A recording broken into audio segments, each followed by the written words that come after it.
speaking of some of these new practices and new approach and doing a better job of connecting with executives, we need to change some of our traditional approaches in continuity planning. So talk a little bit about that. Talk about how we're changing and we're evolving to meet the needs that we see coming out now from executives and organizations. Let's look at how software development has changed over the decades. At its core, it's still the same thing. We're typing instructions into a computer to teach it how to do stuff. But the practice and the approach of a traditional waterfall software development versus today's agile, scrum, iterative development is hugely different. The same thing to maybe a lesser extent with business continuity. We have BIAs and the business impact analysis. Analyzing business impact is still important, but maybe moving away from the 100-page questionnaire and the granular process, sub-process view to make it simple, make it agile, and to, in plain English, think about what does a business do, how does it do it, how painful it is when it doesn't get done, how quickly does it have to be started again, and what do they need to do it. That's English language that an executive can understand and appreciate without even using a single acronym.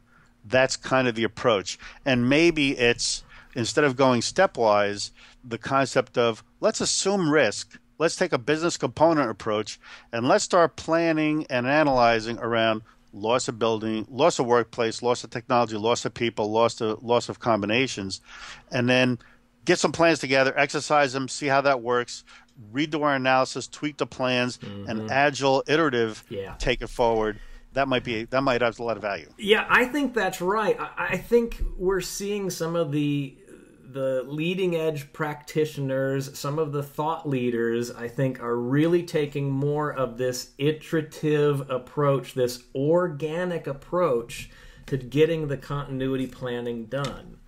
When you go and start with an area, a department, a data center, how do you have those first conversations? How do you sort of scope out the work? The traditional methodology, best practice would say, well, you talk to the executive, you outline the entire process of what you're going to do, you do the business impact analysis and the risk assessment, and then you start the planning. How do you sort of approach that? What's that iterative, organic method that you use?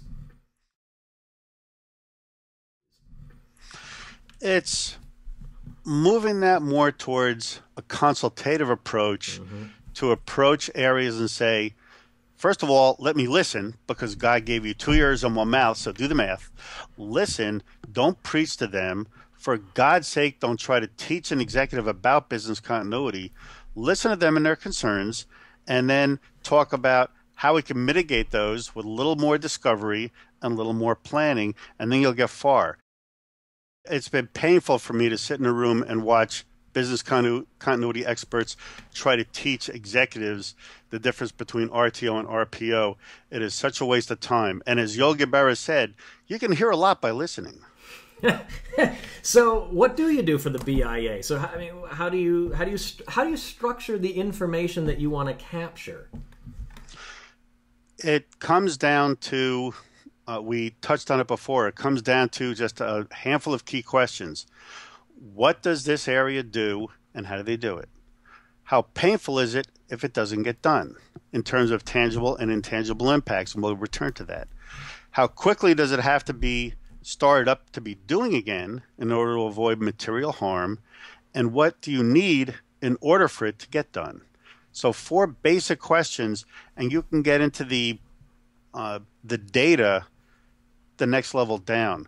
The other important thing with the BIA, and this is really critical, and this is where listening comes in, to understand the perspective of the recipients of the BIA, in other words, your executive stakeholders. There's a huge difference between how you might look at economic harm to an organization versus how a CFO might versus how the legal people might. And to, again, talking to them in their mother tongue in the units of measurement they understand is critical.